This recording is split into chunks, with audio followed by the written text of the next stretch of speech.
नमस्कार मंडळी, नवीन एका इंटरेस्टिंग व्हिडिओमध्ये आपले मनाचे स्वागत आहे।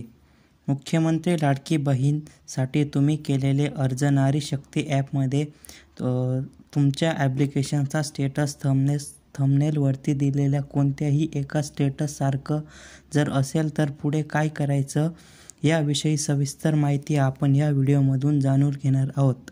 व्हिडिओला सुरुवात करण्यापूर्वी चॅनलवरती नवीन असाल तर चॅनलला सबस्क्राईब करा। अशाच महत्त्वपूर्ण अपडेट या चॅनलवर येत असतात। चला तर मित्रांनो व्हिडिओ सुरू करूया।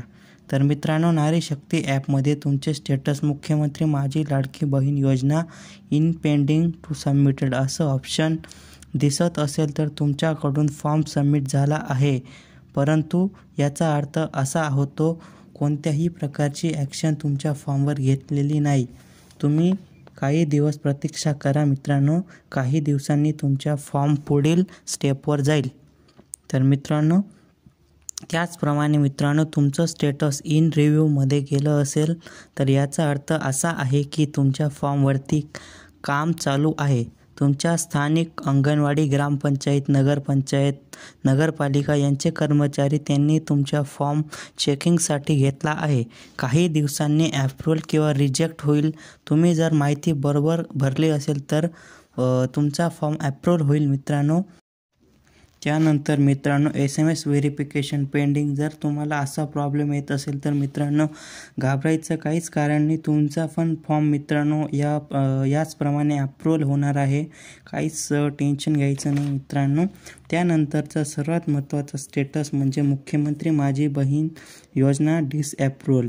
जर तुमच्या नारी शक्ती ॲपमध्ये तुमचा फॉर्म रिजेक्ट झाला असेल तर डिसअप्रूव्हल झाला असेल तर खाली तुम्हाला व्ह्यू रिझन या ऑप्शनवरती क्लिक करून तुम्हाला कळेल की तुमचा फॉर्म कोणत्या कारणाने डिसअप्रूव्हल झाला आहे ते तुम्हाला कळेल। उदाहरणार्थ मित्रांनो, तुम्ही फॉर्म मराठीमध्ये भरला असेल तर तुमचा फॉर्म रिजेक्ट होईल मित्रांनो, तर तुम्ही तो फॉर्म इंग्रजी भाषेत फॉर्म भरायचा आहे मित्रांनो। तर मित्रांनो, व्हिडिओ येथे समाप्त करूया। हा व्हिडिओ मित्रांनो जास्तीत जास्त लोकांपर्यंत शेअर करायचा आहे मित्रांनो। जर तुम्ही चॅनलवरती नवीन असाल तर या चॅनलला सबस्क्राईब करून ठेवा अशा नवनवीन व्हिडिओ बघण्यासाठी। व्हिडिओबद्दल काही शंका असतील तर तुम्ही नक्की कमेंट करा।